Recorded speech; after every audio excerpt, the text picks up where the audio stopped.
رب یسر ولا تعسر وتمم بالخیر۔ تمام تعریف اللہ رب العزت کے لیے ہے، درود و سلام ہو حضرت محمد صلی اللہ علیہ وسلم پر۔ معزز سامعین، ہم اپنے خطبے میں جہاں اسلام کی عمومی باتیں آپ کے سامنے پیش کرنے کی کوشش کرتے ہیں، اسی طرح سے وقت اور حالات کے تقاضے کے تحت بھی آپ کے سامنے باتیں آتی رہتی ہیں۔ اس وقت ہمارے سامنے الیکشن ہے اور رمضان المبارک کا مہینہ بھی سامنے ہے۔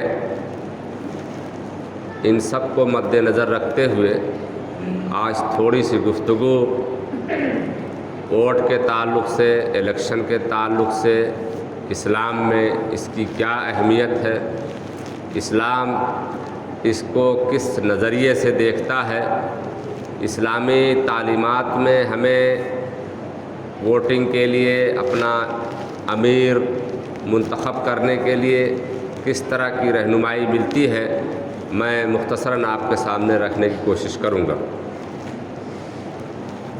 محترم حاضرین، انسان ایک معاشرتی مخلوق ہے، تمدن اور تہذیب اس کا صحرا ہے، یہ نظم کے تحت رہنا چاہتا ہے اور اس معاشرے کو منظم رکھنا، یہاں پر نظم کا چلانا، نظم کو قائم کرنا، یہ ساری چیزیں اس مخلوق کی بنیادی ضرورتوں میں سے ہے۔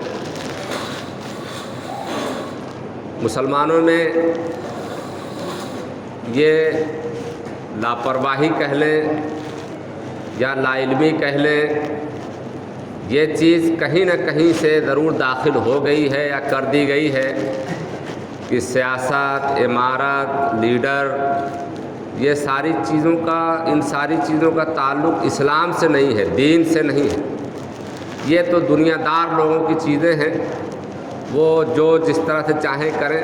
ہمیں بھی اگر موقع مل گیا، کہیں گنجائش نکل آئی تو حصہ لے لیے، نہیں تو کوئی اس کی حاجت و ضرورت نہیں ہے۔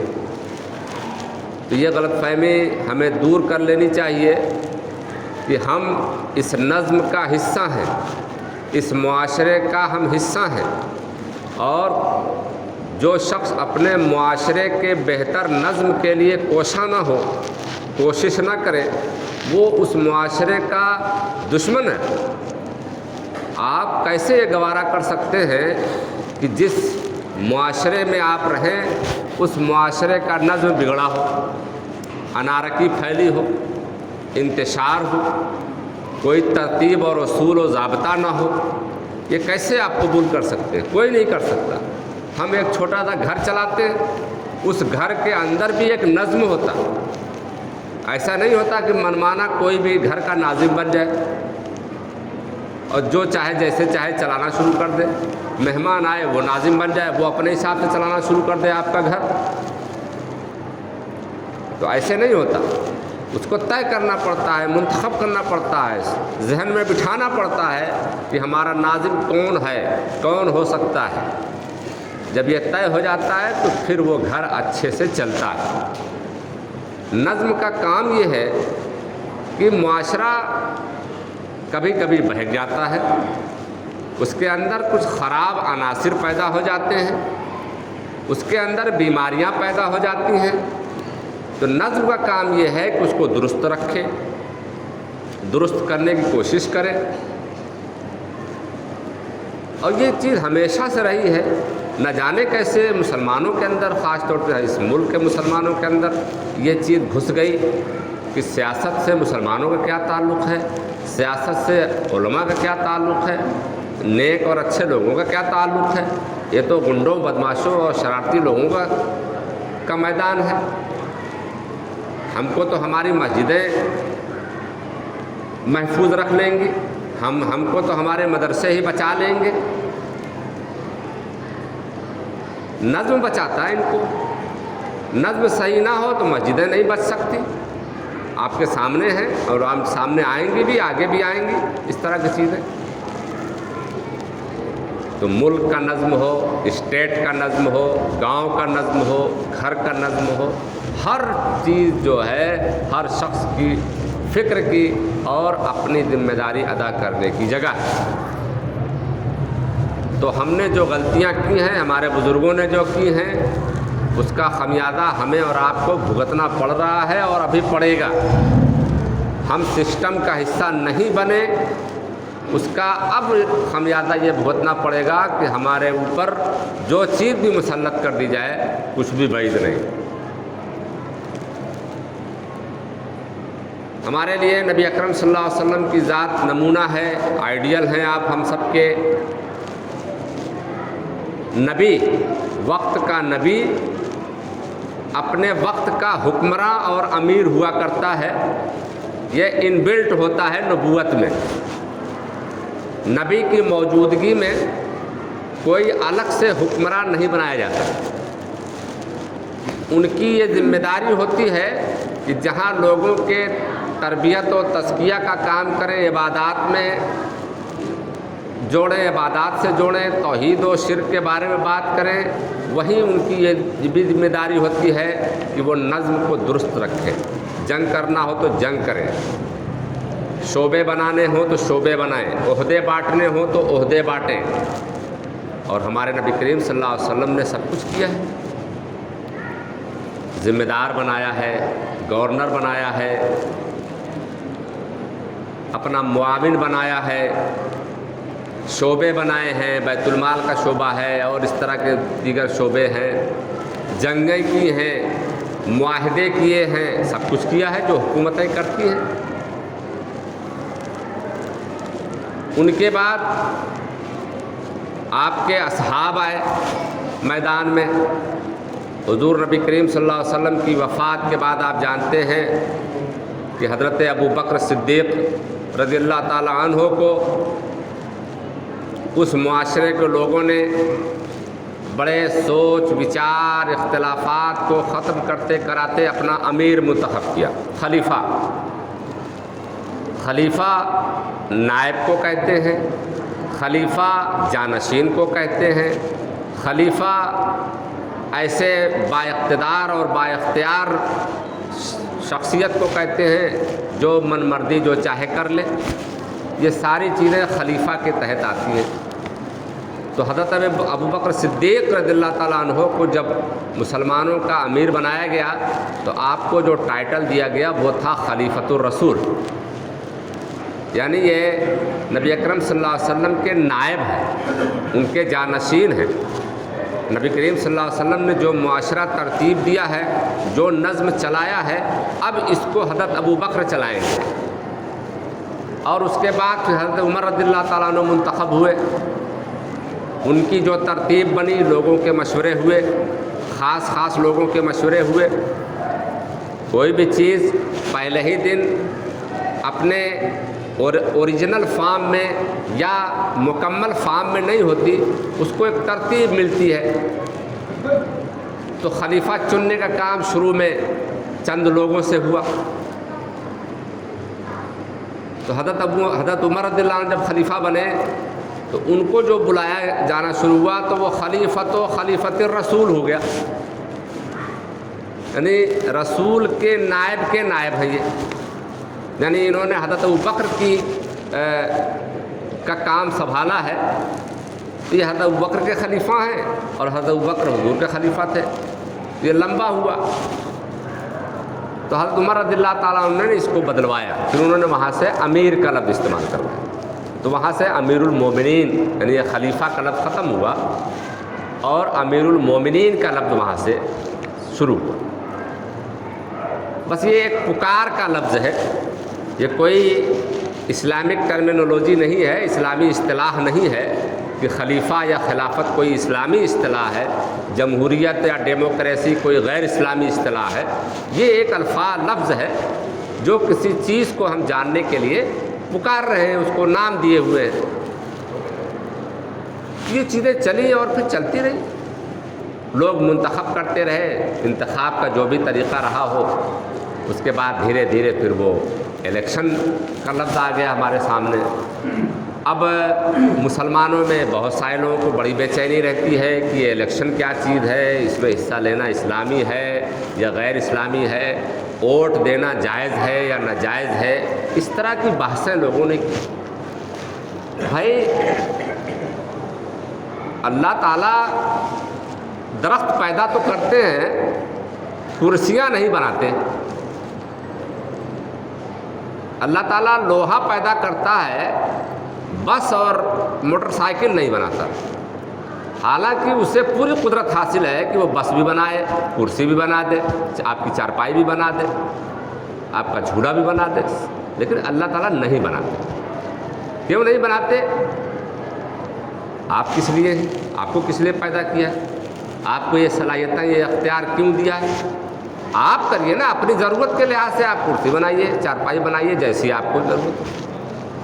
اسی طرح سے اللہ تعالیٰ نے انسانوں کو پیدا کر کے ایک معاشرہ بنا دیا، انسان کی بھیڑ اکٹھا ہوئی، وہ معاشرہ ہو گیا۔ اب معاشرے کو چلنا کیسے ہے، اس کا نظم و ضبط کیسا ہوگا، اس کا لین دین کا اصول کیسا ہوگا، اس کے ذمہ داران کیسے اور کون کون ہوں گے، ان کا پاور کتنا ہوگا، یہ ساری چیزیں یہ معاشرہ خود طے کر لے گا اپنی ضرورت کے لحاظ سے۔ اللہ تعالیٰ کو ترتیب دینے کی کوئی ضرورت نہیں ہے، ہر معاشرے کی اپنی ضرورت ہے۔ ہمارا نظم یہ طے کرے گا کہ ہمیں راستہ چلتے ہوئے بائیں سے چلنا ہے، کہیں کا نظم یہ طے کر لے گا کہ ہمیں چلتے ہوئے دائیں سے چلنا چاہیے، وہ وہاں کا نظم طے کر لے گا۔ اس میں اللہ تعالیٰ کو کیا ضرورت ہے بتانے کے کہ دائیں سے چلو گے، بائیں سے چلو گے، بیچ سے چلو، یہ معاشرہ طے کرتا ہے۔ تو اسی طرح سے جو ہماری حکومتیں ہیں، یہ ہم اس لیے بناتے ہیں کہ ہمارے معاشرے میں جو خرابیاں ہوں، جو کمیاں ہوں، جو ضرورت ہو، وہ سارا وہ دیکھے، اس کو سنبھالے، اس کو چلائے۔ مجرم کو کیسے پکڑا جائے گا، کون سی سزائیں دی جائیں گی، کتنے دن جیل میں رکھا جائے گا، کتنے جرمانے لگیں گے، یہ ساری چیزیں وہ خود طے کر لیں۔ اس کے لیے حکومتیں بنائی جاتی ہیں۔ اب اگر آپ اس میں حصہ نہیں لیں گے، یا اس حکومت کو چننے کے لیے جو طریقہ طے ہو گیا ہمارے ووٹنگ کا طریقہ طے ہے، تو اب آپ اس کے خلاف کیسے جا سکتے ہیں؟ اگر آپ اس کے مخالف ہیں تو آپ کو دین کی سمجھ نہیں ہے، معاشرے کے نظم سے آپ کو دلچسپی نہیں ہے، آپ چاہتے ہیں کہ معاشرہ خراب ہو اور ہو رہا ہے۔ تو نظم کو چلانے کے لیے، بنانے کے لیے اپنا حصہ ادا کرنا، اپنا رول پلے کرنا، اپنا ووٹ دینا، اپنی رائے دینا، اپنا ہاتھ اٹھانا، جو سسٹم طے ہو اس میں رہنا، یہ ہر شخص کی ذمہ داری ہے، اس کے اوپر یہ لازم و واجب ہے۔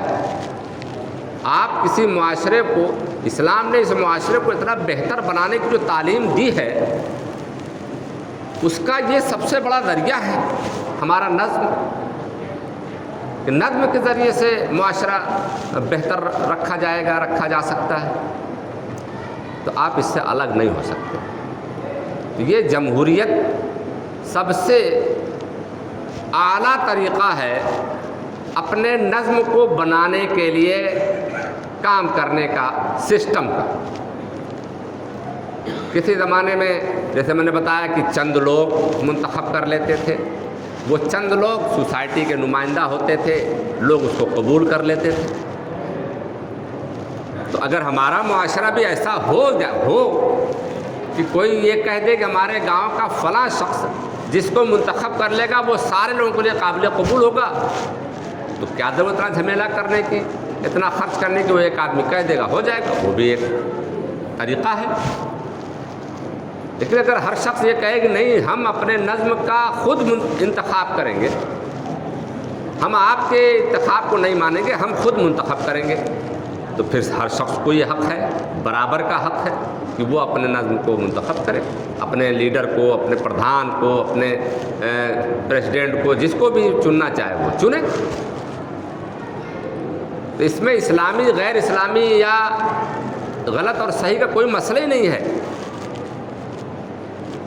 قرآن مجید نے ہم سے یہ کہا کہ اے ایمان والو، اللہ کی اطاعت کرو، اس کے رسول کی اطاعت کرو۔ یا ایھا الذین آمنوا اطیعوا اللہ، اللہ کی اطاعت کرو، واطیعوا الرسول، رسول جو کچھ دے جائیں، کہہ جائیں، بتا جائیں، سمجھا جائیں، اس کی اطاعت کرو۔ وَأُولِي الْأَمْرِ مِنْكُمْ، اور تم میں سے جو صاحب امر ہوں، جو امیر ہوں، جو تمہارے معاملات کو دیکھ رہے ہوں، جو حکمراں ہوں، جو ذمہ دار ہوں، ان کی بات مانو۔ پھر اس کے بعد کہا فَإِن تَنَازَعْتُمْ فِي شَيْءٍ، اللہ اور اس کے رسول ظاہر ہے کہ بالکل درست، صحیح اور آخری بات بتائیں گے، اس سے آپ کو روگردانی نہ کرنی ہے، نہ کر سکتے ہیں۔ لیکن چونکہ اولی الامر کو بھی اسی طرح سے پاور دیا گیا، تو اب اولی الامر تو ہم ہی آپ میں سے کوئی ہوگا، تو جب ہم ہی آپ میں سے ہوگا تو ہم انسان ہیں، ناقص ہیں، کچھ غلطیاں کر جائیں گے، کچھ زیادتیاں کر جائیں گے، کچھ کمیاں کر جائیں گے، تو ظاہر ہے تنازع پیدا ہو جائے گا۔ تو پھر کہا گیا کہ اگر اولی الامر کے ذریعے سے کوئی لفڑا شروع ہو جائے تو اللہ اور اس کے رسول کی طرف دیکھا جائے گا، کیونکہ اولی الامر کا جو کام ہے وہ نماز پڑھوانا نہیں ہے کہ نماز میں کتنی رکعتیں ہوں گی، کتنے سجدے ہوں گے۔ اولی الامر کا کام ہے کہ معاشرے کی گڑبڑیوں کو درست رکھے، اس کے حال چال کو درست رکھے۔ لیکن ہو سکتا ہے کہ وہ مداخلت کر جائے، جیسے کہ اب ہمارے ہاں ہو رہا ہے کہ آپ کا جو پرسنل لا ہے، آپ کا جو آئلی قانون ہے، طلاق، نکاح، مسجد، مدرسے، اس کے اندر حکومت مداخلت کر رہی ہے۔ تو اب تنازع ہوگا کہ نہیں ہوگا؟ اب وہ کہہ رہی ہے کہ مان لیا کہ طلاق کوئی چیز نہیں ہے، تو اب ہم اس کو تھوڑی مانیں گے۔ اللہ تعالیٰ کہہ رہے ہیں نہیں، تو پھر آپ کو اصل دیکھنا پڑے گا، کیونکہ یہ میدان ان کا نہیں ہے، اللہ اور اس کے رسول کا ہے۔ اللہ اور اس کے رسول نے بتایا کہ طلاق ہے کوئی چیز تو آپ کو ماننا پڑے گا۔ حکمراں بھلے کہے کہ کوئی چیز نہیں ہے طلاق۔ تو امیر کی اطاعت بھی اسی طرح سے لازم و ضروری ہے جس طرح سے اللہ اور اس کے رسول کی اطاعت ہے، بس تھوڑی سی مشروط ہے امیر کی اطاعت۔ پھر قرآن ہی میں ایک جگہ بتایا گیا کہ آپ کے معاملات کیسے طے ہوں گے، کیسے آپ کا امیر منتخب ہوگا۔ تو فرمایا کہ امرہم شوری بینہم، کہ ان کے جو امر ہیں، ادھر ہم نے بتایا اولی الامر، امر والے، حکمرانی کرنے والے کیسے ہوں گے، ان کی بات کیسے مانی جائے گی۔ پھر اس کے بعد کہا کہ یہ جو کچھ طے ہوگا، امر کا معاملہ جو کچھ بھی ہوگا، یہ مشورے سے ہوگا۔ مشورہ کا مطلب جمہوریت ہے، آپ بھی رائے دیں، وہ بھی رائے دیں، وہ بھی رائے دیں، جس کی رائے کثرت پا جائے گی اسی کو طے کر لیا جائے گا۔ اب طے ہو کہ بھائی سڑک پہ کدھر سے چلنا ہے، ہو سکتا ہے 20 لوگ ہوں، 12 لوگ ایک طرف ہو جائیں، 8 لوگ ایک طرف ہو جائیں، 12 لوگوں کو مان لی جائے گی۔ یہ جمہوریت کی خوبی ہے، مشورے کی خوبی یہی ہے۔ یہاں یہ تھوڑی طے ہونا ہے حکمراں کے ذریعے سے کہ مسجد نماز پچھم پڑھنی ہے کہ پورب منہ کر کے پڑھنی ہے، وہ ساری چیزیں طے ہے، اللہ اس کے رسول نے طے کر دی ہیں۔ آپ کو جو آزادی دی گئی اپنا نظم بنانے کے لیے، اس لیے یہ بات کہنا ہی غلط ہے کہ کوئی حکمراں کیسے دنیا میں ہو سکتا ہے، اللہ ہی احکم الحاکمین ہے، یہ ایک بیکار سی بات ہے، وہ ایک الگ چیز ہے۔ آپ اپنی گاڑی چلانے کے لیے ذمہ دار بنا رہے ہیں، تو اس میں اللہ تعالیٰ سے کہاں مقابلہ ہو رہا ہے؟ تو دو چیزیں آپ کے سامنے آ گئی کہ یہ ہم اپنے مشورے سے، انتخاب سے، اس مشورے کا جو بھی طریقہ ہم طے کر لیں۔ پھر اس کے بعد قرآن مجید نے دو ایک چیزیں اور بتائیں، مثلاً یہ کہ ہم جب کسی کو اقتدار دیتے ہیں، حکمراں بناتے ہیں، تو ان کی کوالٹی کیا ہوتی ہے، ان کی ذمہ داری کیا ہوتی ہے۔ اسی طرح سے ووٹرز کو پابند کیا گیا ہے کہ وہ اپنا حکمراں کن کو منتخب کریں گے، کس طرح کے لوگ ہونے چاہیے۔ قرآن مجید میں ایک جگہ فرمایا اللہ تبارک تعالیٰ نے کہ ان اللہ یأمرکم ان تؤدوا الامانات الی اہلھا، اللہ تعالیٰ تم کو حکم دیتا ہے کہ تم امانت کو، یہ ذمہ داری، یہ عہدہ، یہ امارت، یہ امانت ہے، تو اللہ تعالیٰ حکم دیتا ہے کہ تم امانت کو اس کے اہل کو دو، الی اہلھا، اس کے اہل کو، جو اس کے لائق ہو، جو اس کو چلا اور سنبھال سکتا ہو۔ یہ ووٹر سے کہا گیا۔ اب اہل کون ہے یہ معاشرہ طے کرے، معاشرہ سمجھے کہ اہل کس کو کہتے ہیں۔ کسی چیز کا اہل کون ہوتا ہے؟ اللہ تعالیٰ بھی کچھ رہنمائی آپ کی کر دیں گے کہ اہل کس کو کہتے ہیں، تو میں بتا دوں گا ابھی آپ کو کہ اللہ تعالیٰ نے کس طرح سے رہنمائی کی ہے۔ تو یہاں کہا گیا کہ اس کے اہل کو امانت دو۔ پھر آگے فرمایا گیا کہ وَإِذَا حَكَمْتُمْ بَيْنَ النَّاسِ أَن تَحْكُمُوا بِالْعَدْلِ، تو جن کو یہ عہدہ اور ذمہ داری دے دی گئی، آپ امیر بن گئے، پردھان بن گئے، کوئی بھی عہدہ آپ کو مل گیا، تو اللہ تعالیٰ کہتے ہیں کہ اب جب تم انصاف کرو گے، حکم کرو گے، فیصلے کرو گے، تو عدل کے ساتھ کرو گے۔ یعنی اب تم کوئی عام نہیں ہو، تم ایک ذمہ دار ہو، تمہارا فیصلہ اب عدل کے ساتھ ہونا چاہیے، تمہارے اوپر اللہ کی اب نظر ہے۔ کتنی اچھی بات ہے۔ ہمارے یہاں اگر عہدہ مل جائے تو زیادتیاں کرنا فرض سمجھا جاتا ہے، پاور کا مس یوز کرنا لازم سمجھا جاتا ہے، ہم آئے دن دیکھتے ہیں۔ لیکن ایک مسلمان کو یہ سمجھنا پڑے گا کہ یہ عہدہ، یہ ذمہ داری ایک امتحان اور آزمائش ہے، آپ کو اس کے تقاضے پورے کرنے پڑیں گے، ورنہ آپ کو دنیا میں بھلے آپ بچ جائیں، آخرت میں نہیں بچ سکتے۔ یہ بات کہی گئی۔ اب میں نے ابھی بتایا کہ اہل کون ہے، تو اہل تو ہر کوئی سمجھتا ہے، جس کو بھی اللہ تعالیٰ نے دماغ دیا ہے اور اس دماغ میں فطور نہ ہو، پاگل پن نہ ہو، نشہ نہ ہو، تو وہ طے کر سکتا ہے کہ اہل کس کو کہتے ہیں، باصلاحیت کس کو کہتے ہیں، وہ اپنے حساب سے طے کرے۔ قرآن مجید میں ایک بادشاہ کا ذکر ہے جس کا انتخاب خود اللہ تبارک و تعالیٰ نے کیا ہے۔ پوری انسانی تاریخ میں حضرت آدم سے لے کے اب تک اور قیامت تک ذمہ دار بنانا، بادشاہ بنانا، ملک بنانا، یہ انسان کا کام ہے۔ اللہ تعالیٰ نے صرف ایک بادشاہ بنایا ہے، وہ ہے حضرت طالوت۔ ان کا معاملہ یہ ہوا کہ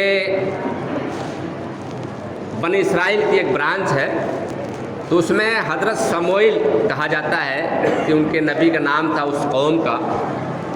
حضرت سموئیل کے دور میں ایک بادشاہ تھا جالوت نام کا، جو بڑا ظالم و جابر تھا، آئے دن سب کو تنگ کرتا تھا۔ تو اس سے مقابلہ کرنے کے لیے، اس کی طاقت کو توڑنے کے لیے، اس وقت کی جو مسلم قوم تھی وہ یہ چاہ رہی تھی کہ ان کے لیے کوئی جالوت کی طرح سے بادشاہ ہو۔ یعنی ان کو یہ لگ رہا تھا کہ جو ہمارے نبی ہیں یہ سیدھے سادھے انسان ہیں، ہر وقت میٹھی میٹھی باتیں کرتے ہیں، کہیں یہ عین میدان جنگ میں بھی جا کے بھائی چارہ کی بات نہ کرنا شروع کر دیں اور پھر یہ سلسلہ یوں ہی چلتا رہے۔ تو ان لوگوں نے اپنے نبی سے کہا کہ ہمارا ایک بادشاہ منتخب کیجیے، ہم کو ایک بادشاہ چاہیے، ایک وزیر اعظم چاہیے یا ایک فوجی جنرل چاہیے، جو بھی چاہیے، ہم اس کی اقتداء میں، اس کی نگرانی میں اس سے مقابلہ کریں گے۔ حضرت سموئیل نے بہت سمجھایا کہ میں ہوں، لیکن قوم ماننے کو تیاری نہیں تھی. تو انہوں نے حضرت سموئیل علیہ السلام نے اللہ سے دعا کی کہ اللہ تعالیٰ یہ ہے مسئلہ. تو اللہ تعالیٰ نے اس موقع پر ایک بادشاہ منتخب کیا. اس کو قرآن نے جو بیان کیا وہ میں آپ کو سنا دیتا ہوں. وقال لهم نبیہم ان اللہ قد بعث لکم طالوت ملکا. نبی نے اپنی قوم سے کہا کہ اللہ تعالیٰ نے تمہارے لیے طالوت کو بحیثیت ملک کے، بادشاہ کے منتخب کر دیا ہے. طالوت انہی قبیلے میں ایک چھوٹے سے قبیلے کے ایک عام سے فرد تھے، انہی کو اللہ نے منتخب کر دیا. نبی سے کہا ہوگا کہ وہی ہیں بادشاہ، تمہیں جا کے بتا دو سب کو. یعنی بادشاہ چنے جاتے ہیں، اللہ تعالیٰ نہیں طے کرتا، لیکن وہاں پر اللہ نے طے کیا. سچویشن ایسی رہی ہوگی تو یہ بات وہاں آئی. قالو، تو اس قوم نے جب سنا کہ طالوت ہمارے بادشاہ بن گئے تو قالو، تو انہوں نے کہا انا یکون لہ الملک علینا. انہوں نے کہا کہ وہ کیسے ہمارا بادشاہ ہو سکتا ہے، نہ نہیں مانیں گے. یعنی ابھی تک تو یہ تھا کہ آپ بادشاہ منتخب کر دیجئے، ادھر جب بادشاہ منتخب ہوا تو نہیں مانیں گے، ایسے وہ کیسے بادشاہ ہوتے ہیں. کیوں؟ وَنَحْنُ أَحَقُّ بِالْمُلْكِ مِنْهُ. قوم کے بڑے بڑے لوگوں نے کہا کہ اس سے زیادہ ہم حقدار ہیں، بادشاہ ہم کو بننا ہے، ہمارا حق ہے، اس کو کیسے حق مل گیا. اور ان کے ذہن میں کیا تھا، کیوں ہم حقدار ہیں، کیوں وہ حقدار نہیں ہے، وہ اللہ نے بیان کر دیا. وَلَمْ يُؤْتَ سَعَةً مِّنَ الْمَالِ. قوم نے کہا کہ اس کے پاس تو مال ہی نہیں ہے، وہ کیسے بن جائے گا. ہم بنیں گے، بھئی مال چاہیے، پیسہ بٹے گا، ووٹ خریدے جائیں گے، مالدار ہونا چاہیے بادشاہ بننے کے لیے. تو اس کے پاس تو کچھ بھی نہیں ہے، وہ کیسے بادشاہ ہوگا، نہیں چلے گی. تو قال، تو نبی نے ان کو جواب دیا ان اللہ اصطفاہ علیکم، کہ اللہ نے تمہارے اوپر انہی کو چن دیا ہے، اب تم کو ماننا ہی پڑے گا. کیوں چن دیا ہے؟ وزادہ بسطۃ فی العلم والجسم. اللہ نے اس کے اندر علم میں، ایجوکیشن میں، تعلیم میں، صلاحیت میں اور جسم، طاقت میں زیادتی دی ہے. یعنی اللہ نے طالوت کے اندر دو چیزیں دیکھی، ایک ایجوکیشن، علم، اور دوسرے جسم، باڈی دیکھی، طاقت دیکھی. اور اس طاقت کا مظاہرہ انہوں نے جالوت کے مقابلے میں کیا اور جالوت کو مار گرایا. یعنی وہ جنگ جیتی، قوم کو اس مصیبت سے آزادی دلائی. میں نے آپ کے سامنے صرف اس لیے یہ باتیں رکھی ہیں کہ آپ یہ نہ سمجھیں کہ رمضان ہے، ووٹ دینا تو دنیا کا کام ہے، روزہ کیوں خراب کریں. یہ نہیں، یہ اسی طرح ضروری ہے جس طرح سے روزہ رکھنا ضروری ہے. آپ میں سے ہر شخص کو اس میں حصہ لینا پڑے گا، یہ اسلام کا حکم ہے. آپ اس کو ایوارڈ نہیں کر سکتے روزے کے نام پہ یا کسی اور چیز کے نام پہ. جب یہ اتنا ہی ضروری ہے تو اس کے ساتھ وہ تمام رعایتیں جو اللہ تعالیٰ دیتے ہیں، مریضوں کو دیتے ہیں، مسافروں کو دیتے ہیں، وہ رعایتیں آپ کو بھی ملیں گی. حالات اگر آپ کے بگڑ رہے ہیں صحت کے یا روزے کے، تو وہ ساری رعایتیں آپ کے لیے ہیں جو مریضوں کے لیے ہیں، جو مسافروں کے لیے ہیں، رمضان میں ملتی ہیں. لیکن آپ کو اس میں حصہ لینا ہے. اور یہ میں اس الیکشن کی بات نہیں، تمام الیکشن کی، ہر الیکشن میں الیکشن تقریر نہیں کروں گا، تمام الیکشن میں یہ ذہن سے نکال دیجئے کہ ہمارا کیا فائدہ آیا، جیت کے جائیں گے، عائش کریں گے. نہیں، آپ کو نظم درست رکھنے کے لیے اپنی ذمہ داری ادا کرنی ہوگی. مسلمان نے بہت غفلت کر لی ہے. آپ کی مسجدیں ختم کر دی جائیں گی. اب آپ نے سنا ہوگا کہ گیان واپی مسجد کی کھدائی کا بھی عدالت نے آرڈر دے دیا ہے. سامنے الیکشن ہے, ایک مسئلے سے ایک حکومت بن گئی, اب اگلی حکومت بنانے کے لیے ایک نیا شوشہ شروع ہو گیا ہے. کھدائی کرو, پتہ کرو اندر کچھ مندروں کے اور اس کے کچھ مل جائیں تو مانا جائے کہ ہاں یہاں توڑ کے بنائی گئی ہے مسجد, پھر مسجد توڑ دی جائے, پھر آپ کا اگلا, پھر آپ کا اگلا. سسٹم کا حصہ بنیے. پڑھائی کر کے آپ ان ڈپارٹمنٹ میں جائیے جو سسٹم کو چلاتے ہیں. پولیس ڈپارٹمنٹ ہے, وکیلی ہے, اور سارے ڈپارٹمنٹ ہیں. اور ووٹنگ کے ذریعے اس حصے میں جائیے جو قانون بناتے ہیں, جو قانون نافذ کرتے ہیں, جو قانون بناتے ہیں. دونوں سسٹم میں مسلمانوں کو بھرپور طریقے سے جانے کی ضرورت ہے. ہم لوگ تو جو پڑھنا تھا ٹیڑھے سوچے پڑھ لیے. ابھی جو قوم ہے, جو نوجوان ہیں, جو پڑھ رہے ہیں, وہ اس کو محسوس کریں, حصہ لیں. قانون نافذ کرنے والے اداروں میں جائیں, قانون بنانے والے اداروں میں ہمارے لوگ اپنے لیڈر منتخب کر کے جائیں. یہ قوم عجیب قوم ہے کہ اپنی کوئی پارٹی قبول نہیں کرنے کے تیار ہے, دوسروں کے غلام بن کر کے زندگی گزارنا ان کو پسند ہے. آپ کا کوئی فرد آ جائے تو اس کے اندر اتنے عیب, بھائی عیب دار تو بنا چھوڑا ہی ہے اس کو. تو اب اچھا بنانے کے لیے پہلے خود بھی تو اچھے بنیے, معاشرے کو اچھا بنائے. معاشرے ہی تو لوگ آتے ہیں, کہیں ٹپک تو پڑتے نہیں. تو یہ چند باتیں تھیں جو میں نے بڑی ذمہ داری کے ساتھ آپ کے سامنے رکھی ہے. اللہ تعالیٰ سے دعا ہے کہ اللہ تعالیٰ ہمیں دین کا صحیح فہم اور اس کے مطابق زندگی گزارنے کی توفیق عطا فرمائے. وآخر دعوانا الحمدللہ رب العالمین. سبحان ربک رب العزة عما یصفون وسلام علی المرسلین والحمد للہ رب العالمین.